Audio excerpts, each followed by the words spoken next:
Everyone thought Ryan Reynolds was untouchable. But behind the scenes, something very different was happening. Private messages surfaced, public sentiment quietly collapsed. And now even Hollywood insiders are backing away. The question is not what went wrong, the question is how long this was happening before anyone noticed. Stay with me.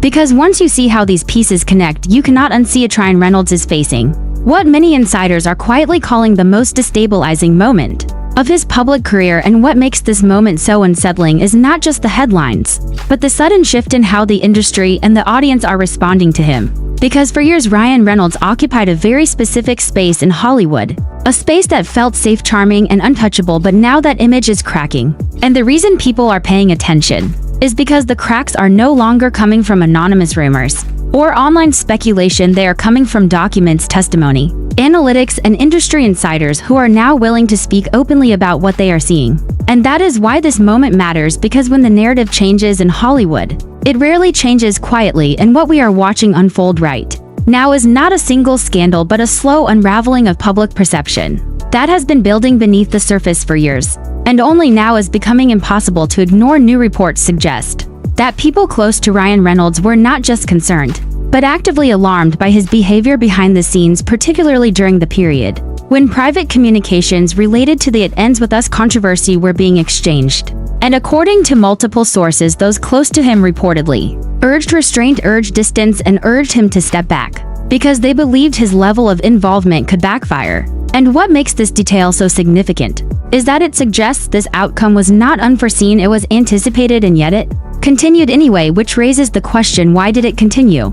And who believed they could control the fallout? Because if there is one thing Hollywood history teaches us, it is that private communications rarely stay private forever, and when they surface, they often reveal far more than anyone intended, and that is exactly what appears to have happened here. Because when those messages became public, they did not simply affect one relationship or one project, they altered how people viewed Ryan Reynolds himself, and that shift is measurable, not emotional, not anecdotal, but measurable according to public sentiment data tracked across platforms and video engagement. Ryan Reynolds once enjoyed overwhelmingly positive public perception, exceeding 80% at its peak, but by late 2025, that number had reportedly dropped dramatically to just above 20%. And what is striking about this decline is that it occurred despite his continued commercial success, including involvement in one of the highest-grossing films of the year, which tells us something crucial: box office success does not equal public goodwill, and that distinction matters, because goodwill is what sustains careers long-term, especially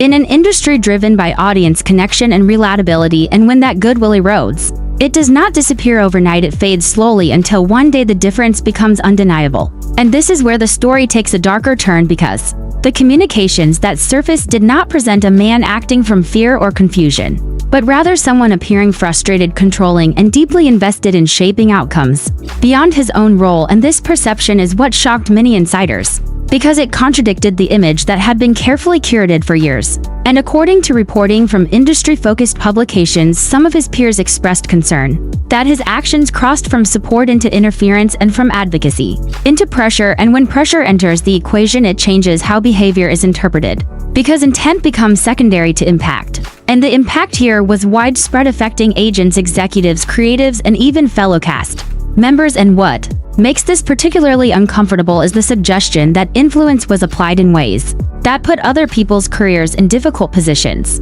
which is something Hollywood does not forget easily. And this is why the industry reaction matters as much as the public reaction, because while audiences move emotionally, industries move strategically. And when insiders begin distancing themselves, quietly delaying releases, shifting marketing plans, or declining to comment, those moves signal a deeper recalibration happening behind the scenes. And this recalibration is already visible in the way upcoming projects are being handled, with some releases reportedly delayed or quietly redirected to streaming rather than theatrical rollout, which raises further questions about confidence and timing. And while no studio will publicly confirm such motivations, silence itself becomes a form of messaging, and that silence grows louder when paired with insider commentary suggesting concern about optics, timing, and association. And this is where the suspense deepens, because what we are witnessing is not a collapse but a crossroads, a moment where perception can still shift, but only if the narrative stops escalating. And yet every new detail that emerges seems to add another layer rather than closing the chapter. And as we move deeper into this story, the focus expands beyond Ryan Reynolds alone, because his involvement cannot be separated from the broader controversy surrounding. It ends with us and the testimonies and text exchanges connected to that production, which leads us directly into the next phase of this unraveling, where the lines between professional support, personal loyalty, and strategic coordination become increasingly blurred. And once you see how those pieces connect, it becomes impossible to view the situation the same way again. As the focus shifts from perception to documentation, the story becomes even more unsettling, because when testimony enters the conversation, narrative control disappears, and what emerges instead is a mosaic of moments, statements, and interpretations that no longer align cleanly. And that is exactly what has happened, as excerpts from Blake Lively's deposition began circulating, drawing attention, not because of what they confirmed, but because of how they reframed ordinary interactions into moments of alleged discomfort. And this distinction matters, because legal scrutiny depends heavily on clarity, consistency, and credibility. And when accounts appear vague, shifting, or contradictory, they invite skepticism rather than sympathy, and that skepticism grows when the alleged incident described involves ambiguous gestures rather than explicit actions, and when the details rely on memory gaps, uncertainty, and reinterpretation rather than concrete behavior. And what makes this moment particularly sensitive is the broader cultural context, because genuine harassment claims deserve seriousness, precision, and respect.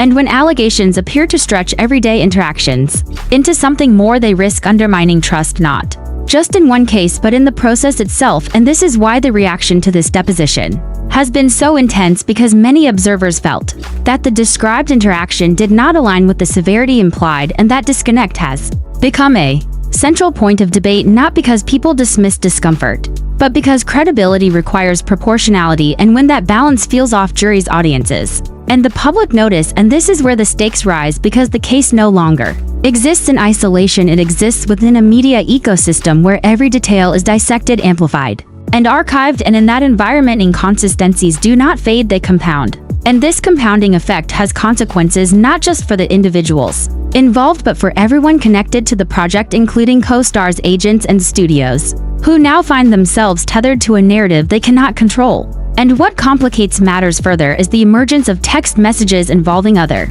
cast members, which suggest that conversations about public backlash, agency actions, and career outcomes were happening long before certain events unfolded publicly. And when those messages are read in hindsight, they appear to anticipate outcomes that had not yet occurred, which naturally raises questions about coordination, expectation, and influence. And while none of this proves intent, it does challenge the idea that events unfolded organically, because anticipation implies planning, and planning implies strategy, and strategy introduces power dynamics that are uncomfortable to confront, especially when those dynamics involve career leverage and industry relationships. And this discomfort is exactly what is driving the current reaction, because the public is not just reacting emotionally, they are connecting dots. And those dots paint a picture that feels less like chaos and more like orchestration. And when that perception takes hold, it is incredibly difficult to reverse, because trust, once fractured, does not heal quickly. And this fracture is evident in how public sympathy has shifted away from those once viewed as protected figures toward those now seen as isolated and targeted. And that shift is reflected in engagement metrics, comment, sentiment, and broader discourse, which increasingly questions motivations rather than accepting narratives at face value. And this is where the loop tightens, because the more people question, the more documentation matters, and the more documentation matters, the more pressure builds. And that pressure does not dissipate on its own. It forces resolution, either through legal outcomes, public reckoning, or quiet withdrawal. And we have not reached that resolution yet, which is why every new development feels heavier than the last, and why this story refuses to settle. Because unresolved tension creates engagement, curiosity, and concern. And as this tension continues to build, the spotlight widens to include those who once spoke out in support, because support itself becomes scrutinized when new information emerges. And that scrutiny has consequences for reputations that were never meant to be part of this story at all. And once those reputations are pulled into the narrative, the fallout expands exponentially, and that expansion is what makes the next phase of the situation particularly volatile. When supporting voices begin retreating, the narrative enters its most revealing stage, because silence often communicates more than statements. And this is precisely what has happened, as individuals who previously spoke out publicly now appear reluctant to address their past comments. And this reluctance is understandable because when text exchanges surface showing prior expectations about agency decisions and public outcomes, those earlier statements take on new meaning. And meaning once altered cannot be unaltered. And this is why the release of messages involving Brandon Sklenar has been so impactful, because they reveal not just emotion but expectation, and expectation implies confidence in outcomes that had not yet occurred. And when someone expresses anticipation that a particular professional consequence will happen months before it does, observers naturally ask how that confidence existed and where it came from. And while no single message proves wrongdoing, the pattern raises legitimate questions about behind-the-scenes conversations and influence, and this matters because Hollywood operates heavily on perception, alignment, and risk calculation. And when an individual appears connected to a narrative that the public now views skeptically, studios reassess exposure timing and promotional strategy accordingly, and this reassessment often manifests subtly through delayed releases, reduced press visibility, or strategic repositioning. And these moves rarely come with explanations, because explanations invite scrutiny, and scrutiny invites headlines. And this is why certain upcoming projects tied to this situation are reportedly being handled cautiously, including decisions about streaming releases versus theatrical launches, and scheduling around sensitive timelines. And while studios will not attribute these choices to controversy, insiders understand that timing is everything, and no studio wants a film overshadowed by unresolved narratives, especially when those narratives involve legal proceedings and shifting public sentiment. And this caution extends beyond one individual, because ensemble casts share risk collectively, and when one person becomes a focal point, the entire project absorbs that attention, whether invited or not. And that is why the situation feels so expansive, because it touches not just careers but relationships, alliances, and reputations that were built over decades. And the deeper this goes, the harder it becomes for anyone involved to simply step away, because stepping away itself can be interpreted as acknowledgement, and acknowledgement feeds speculation, and speculation feeds engagement, and engagement fuels the cycle. And this cycle is what keeps audiences watching, because unresolved questions create momentum, and momentum sustains interest. And as long as questions remain unanswered, the story continues to evolve, and that evolution is being driven not by rumors, but by documents, testimony, analytics, and insider reporting, which gives it weight, credibility, and staying power. And this is why attempts to reframe the narrative have struggled, because reframing requires coherence, and coherence is difficult when new details continue to surface that challenge earlier portrayals.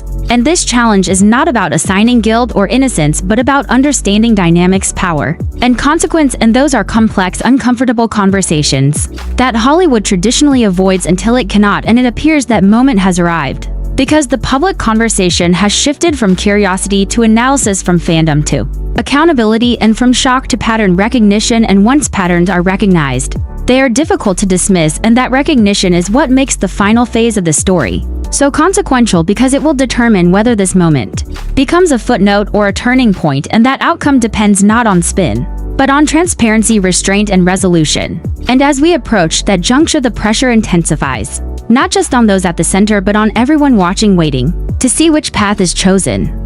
At its core, the situation reveals something deeper about celebrity culture, power, and narrative control, because for years audiences were conditioned to accept curated personas without access to the machinery behind them. And what has changed is not just technology but transparency, because private communications now surface public sentiment is measurable in real time, and industry insiders are increasingly willing to speak anonymously when they believe behavior crosses unspoken lines. And this shift has altered the balance of power in ways many public figures are still adjusting to. And Ryan Reynolds' current predicament reflects that adjustment, because his brand was built on relatability, humor, and perceived authenticity. And when actions appear to contradict those values, the disconnect becomes jarring. And that jarring effect is what we are witnessing now, not as a single collapse, but as a slow recalibration of how he is perceived by audiences and peers alike. And this recalibration is not irreversible, but it requires acknowledgement rather than escalation, and restraint rather than control. And the challenge is that escalation often feels easier than vulnerability, especially when legal and reputational stakes are high, but escalation rarely produces long-term relief. It simply postpones reckoning and increases its eventual impact. And this is where the lesson emerges, because every text message, every testimony excerpt, and every delayed project contributes to a larger narrative about influence, accountability, and consequence. And while some may view this as unfair, others see it as overdue, but regardless of perspective, the outcome will shape how similar situations are handled in the future because Hollywood learns through precedent, and this precedent will matter not just for actors, but for agents, studios, and creatives navigating public crises in an era of transparency. And as this story continues unfolding, the most telling developments may not be headlines but absences: who stops speaking, who steps back, and who quietly distances themselves, because those moves often signal where confidence has shifted and where risk is perceived, and that perception ultimately determines careers more than any single project ever could. And this is why audiences remain engaged, because they sense that something larger than one controversy is playing out, something about how power is exercised, challenged, and recalibrated in real time. And that understanding keeps people watching, waiting, and analyzing, because the end has not yet been written, and until it is, every new detail adds weight to the question at the center of it all. How did it come to this, and what happens next? What makes this moment so compelling is not outrage or spectacle, but the slow, methodical exposure of how influence, reputation, and perception intersect when private actions become public knowledge. This is not about tearing anyone down or celebrating backlash. It is about observing how narratives shift when transparency replaces control, and when audiences are given information rather than instructions. As this story continues to develop, the most important thing to remember is that conclusion should be based on verified information, documented exchanges, and credible reporting, not emotion or assumption. The entertainment industry is navigating a period of recalibration, where accountability and authenticity are no longer optional, and the outcome of this situation will likely influence how future controversies are managed, handled, and discussed. For viewers, the value lies in staying informed, questioning narratives thoughtfully, and allowing the full picture to emerge before drawing final conclusions, because in moments like this, the truth rarely arrives all at once. It reveals itself piece by piece, and those pieces deserve careful attention.